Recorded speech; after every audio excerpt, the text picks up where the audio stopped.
that tomorrow, Marie told them. Right now, I want to hear about my granddaughter. Rick did too, actually. He watched her slowly relax as she told them about growing up in San Diego.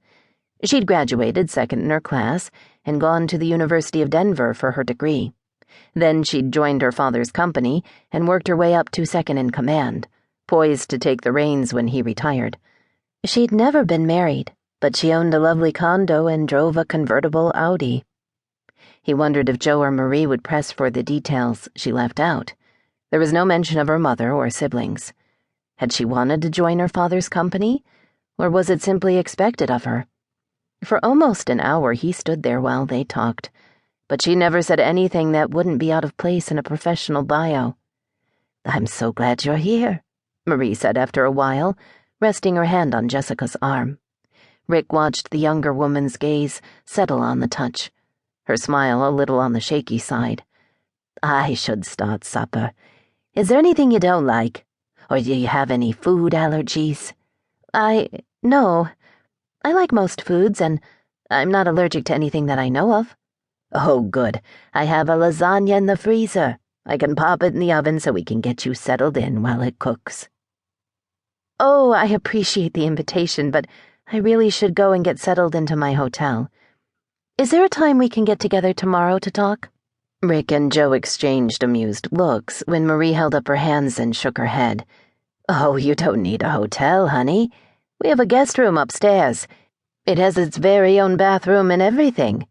"That's really generous, but I already have a reservation." "No sense in wasting money like that," Joe argued. "I'll be working a lot, too. Just me and my laptop, you know?" "You can work here," Marie said. "We have really good internet, so Rick can talk to all of his girlfriends on Facebook." "Hey," he laughed, shaking his head. "I don't have girlfriends on Facebook, and that's not why we have internet." "Imagine what people would think if my granddaughter stays in a hotel," Marie pushed. "None of your friends know you have a granddaughter," Jessica pointed out. Joe snorted. "Trust me, they will." Rick pushed away from the counter and walked toward the table. "You may as well just give me the key to your car so I can bring your bags in." "Go ahead and pull the car into the driveway, too," Joe said. "Get it off the street." Jessica gave Rick a look that was clearly a plea for help. But there was nothing he could do for her. Marie had made up her mind, and she was possibly the most stubborn woman he'd ever met. "I would really like for you to stay with us," Marie said quietly, touching Jessica's arm again. Her granddaughter just nodded, her smile less anxious this time, and pulled the rental's key out of her sweater pocket to hand to Rick. After parking the very compact car in the shadow of his truck, Rick popped the trunk and pulled out her suitcase. Then he wheeled it around to the other side of the car. He wasn't sure what to do about the stuff on the front passenger seat. While he'd noticed she had a small pocketbook on a thin chain across her body, she'd left a tote bag and some other stuff in the car. After a moment's hesitation, he zipped the expensive-looking sunglasses into the case he found and dropped it into the top of the bag.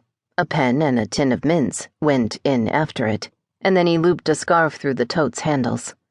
He lifted the tote out of the car and noticed a small legal pad had been under it.